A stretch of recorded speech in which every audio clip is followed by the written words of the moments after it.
Hello everyone, I'm Afternoon Tea with Humans, and today I'm going to be showing you how to use the /testfor command in Minecraft Bedrock Edition.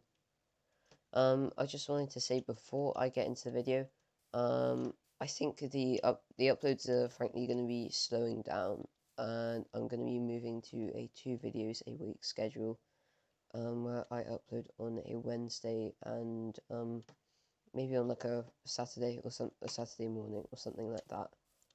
So yeah, that aside, let's just get straight into the video. So the first command using /testfor I'm going to be showing you is this one. So this is a very simple use of testfor.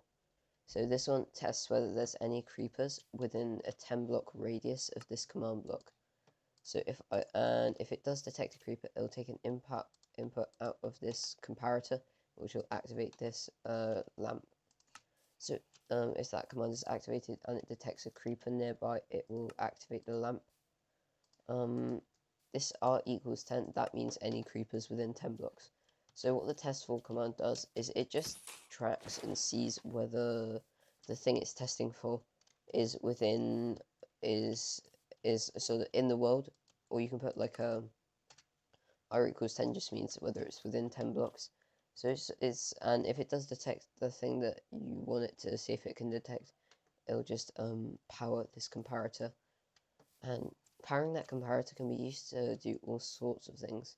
So this one here, if I take out a cow now and summon that in near this command block, it'll just play the message as a title, look, a cow.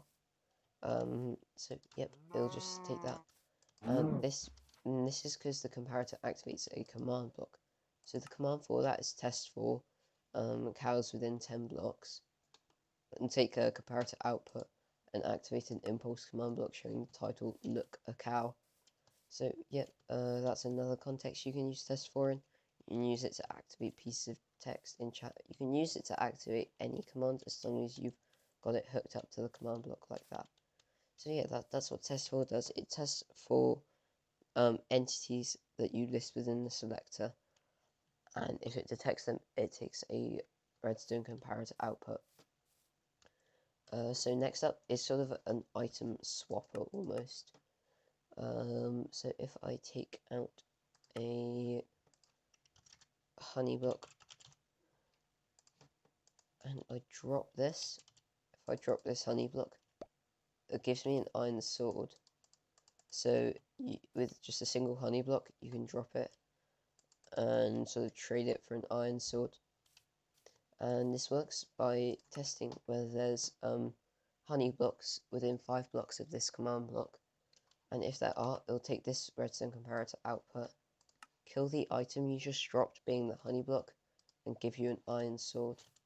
So yeah, one more time, and just swap a honey block for a sword. Not really great trade-off, frankly, but you know. Next up is a variation of the testfor command called testforblock. Whereas regular testfor just tests for entities, testforblocks, as you might expect, tests for, yeah, quite literally blocks. So this first command, if there's stone here, it will detect it and run into this, which will then delete the stone with just a set block for air. So with this command, I can then just take a piece of stone and I can try and place it here, but it just immediately deletes it. This doesn't work for any other blocks, doesn't work for lamps, and it doesn't work for cobble. Whereas stone, it doesn't like stone, it just deletes stone. That's what this contraption does. It's a fairly pointless contraption, but it's just sort of a proof of concept to show. So just some examples of what you can do with the testforblock command. This one here is kind of a cool use. This is sort of a trap. So, with this command, if I break down this wall, it'll summon some TNT behind me.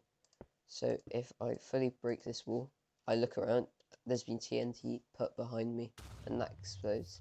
So you can use this for sort of Minecraft home defense stuff by just setting some wall traps where if the player tries to break in through the wall, they get TNT behind them. And what this is pretty simple. It tests whether there is an air block right here. And if there's an air block, it means that the wall that was previously here has been destroyed. And then that will run into the comparator output and activate this command block, which creates TNT behind the player over here. So that's my short guide to the testfor command and testforblock command. I hope you enjoyed this video. If you did, please leave a like and consider subscribing.